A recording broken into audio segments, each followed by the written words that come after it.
Hi, this is TJR. And this is Robert Kinsler. Musician and recording artist Glen Campbell has passed away. And now we want to talk about his last album before his passing, entitled Adios. But we also want to talk about his career. Now, I will be honest here to everybody here. Prior to working with you, Robert, Glen Campbell is not a music artist that was really on my radar, that I was really familiar with. I knew Glen Campbell mainly because he had a hit back in the 70s that I liked called Rhinestone Cowboy.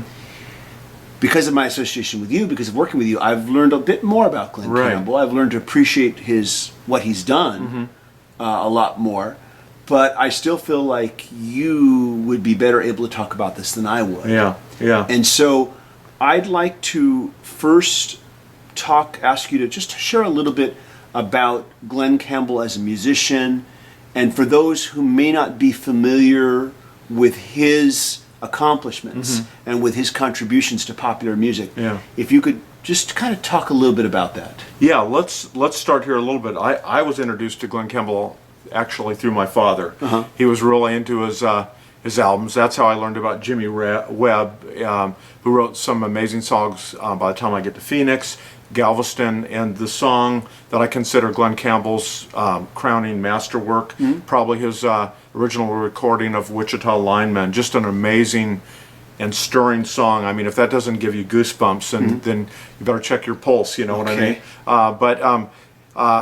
And so I grew up, kind of through my father, but then you know how it is, you get in your teens and you get into your own acts and stuff. Yeah. I always liked Glen Campbell though, But then what happened is, being a music writer for the Register back in 2010, I was asked to review him in Anaheim. I was blown away. He was, at this point, I think he must have been already in his mid-70s. His guitar playing was unbelievable. His singing, I mean, those beautiful high notes. He had a great sense of humor. He talked about, he starred in True Grit with John Wayne, and that was, I guess, I think, as I recall, that was a movie where he got his Academy Award, and so Glen Campbell would kid like he helped John Wayne get his Academy Award, and so he had a great sense of humor, loved the crowd and stuff. And then I think it was the next year he was diagnosed with Alzheimer's, which obviously is what cost him his life tragically. But toward the tail end of his career, even before he was diagnosed with Alzheimer's in 2011, he recorded this album. It's called Meet Glen Campbell. And actually, this is kind of what reintroduced me to Glen, this and that concert I just referenced. Because on this album, he covers covered songs by Travis, by U2, by Tom Petty, and then also by the Foo Fighters and others. Just a great, great album. Really allowed, I think, maybe some of the younger people to say, hey, who is this guy? Because he was... amazing. I mean, people don't realize when Brian Wilson was unable in the late 64 and 65, he toured with the Beach Boys and played bass, and his falsetto was used in place of Brian Wilson on the tour. He was also in the Wrecking Crew.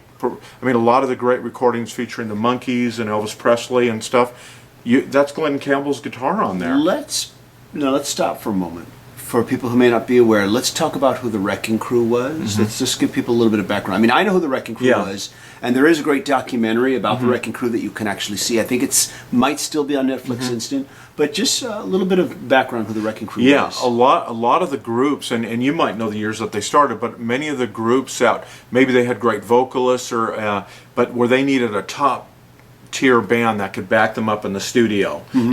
Like I know in doing some preparation, I mean, there's recordings from Simon and Garfunkel. Like I said, Frank Sinatra, Elvis Presley.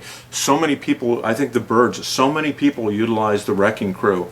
And Glen Campbell, who was basically first rose to prominence as an amazing virtuoso guitar player that could go in the studio and play anything.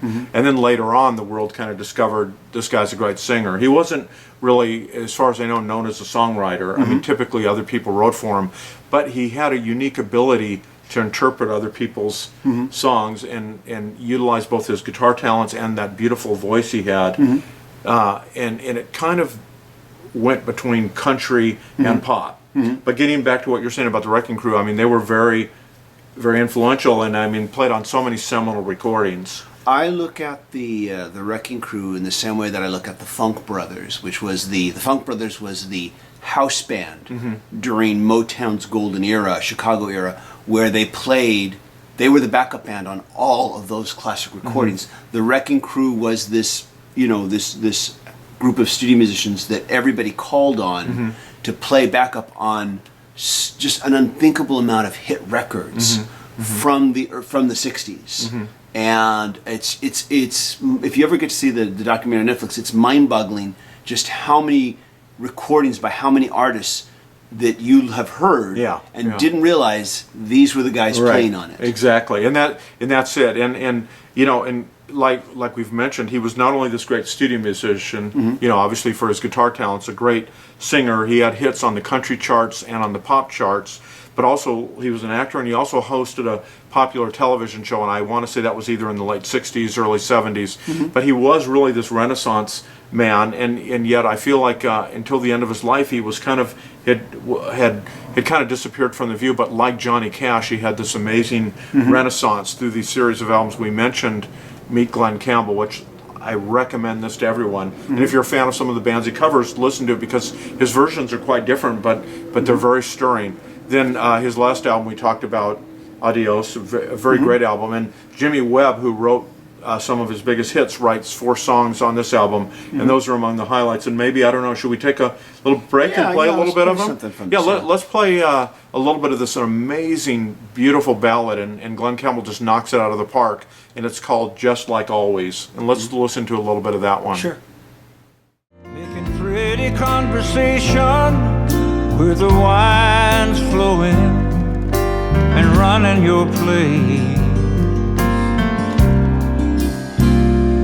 Just like always, just like always.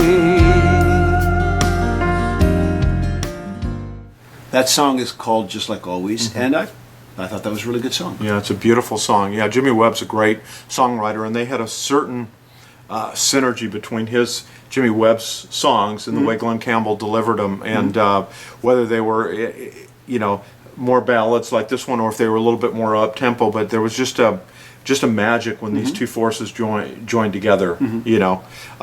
Now, what's fascinating about this album is that after Glen Campbell was diagnosed with Alzheimer's, he did complete this tour. After his final date, he flew to Nashville, and he worked with Carl Jackson, who was his banjo player, a longtime family friend and stuff. They were able to go in the studio and get these recordings together, and I don't know all the fine details, but I imagine it was one of those things like these are songs that he knew, but they probably had to piece them together. Yet when you listen to these recordings on the album, these sound like they were done, in one take. They're real authenticity. There's tremendous consistency in the vocal performance, and I know that there were, with Johnny Cash's last recordings, I've read that sometimes they could only, he'd be so sick they could only do so much at a time, and maybe he'd come in and just do a little bit, maybe a couple verses, and then he'd go home. That's right. And then he'd come back and do the next day a little bit more, and they just do whatever they could. But it feels like he's given the performance feels consistent, which is what's amazing. It does feel like he's saying it straight through from start to finish. And that beautiful tone in his voice that he had when he was young, it's still pretty much there. It doesn't sound like he has a real fragile voice here or anything. I agree. You can hear some age, but it's not overpowering. You still feel the emotion and the performance. You really should. You really do. And and not only is he joined by Carl Jackson, but like his daughter, who's a very good banjo player. I know she was in his band when I reviewed them. Her name is Ashley Campbell. She's, I think, on the record. He's joined by Willie Nelson on a duet on here, and Vince Gill. So it's just really, I think, a labor of love from kind of his family and from the country music community, to which he owes a big debt, in the country music community owes him a debt as well. I mean, because, like I said, Glen Campbell was one of those people, when you really think about it, he brought kind of country music into the mainstream, into pop. I mean, that's nothing today. I mean, it's definitely a part of it with how huge modern country is. But Glen Campbell was kind of at the forefront of that, I think, long before anybody was really even talking about it. I think what I would encourage people to do now that the world has lost Glen Campbell, maybe take a little bit of time, get to know some of his music. One album you could start with, Adios is definitely a good place, like we said, to do it. But his greatest hits, you simply can't go wrong. Okay. I mean, so many great songs he had in the 60s, 70s, and the 80s that were hits, and they hold up very well, I think, for the most part, And I thought what we could do is let's figure out what maybe one good song to kind of recall, and let's play another Jimmy Webb song off his final studio album. It says, this song is called It Won't Bring Her Back, and this is another just flat-out beautiful song and a beautiful performance from Glen Campbell. And it won't stop the pain, and it won't make you feel any better soon. You keep drinking that old Jack, you're gonna end up under a train. You can lay down on the railroad track, but it won't bring your baby back. That song is called It Won't Bring Her Back, and yeah, I like that song too. And I was, I'm like I said, I'm not a fan, but I was surprised at how many songs I liked. And when you listen to this song, like we talked off camera here, his voice just sounds so beautiful and very nuanced, and just amazing that from what I've read online, like by the time he probably did the vocals on the song, he had been suffering from Alzheimer's for a year or two.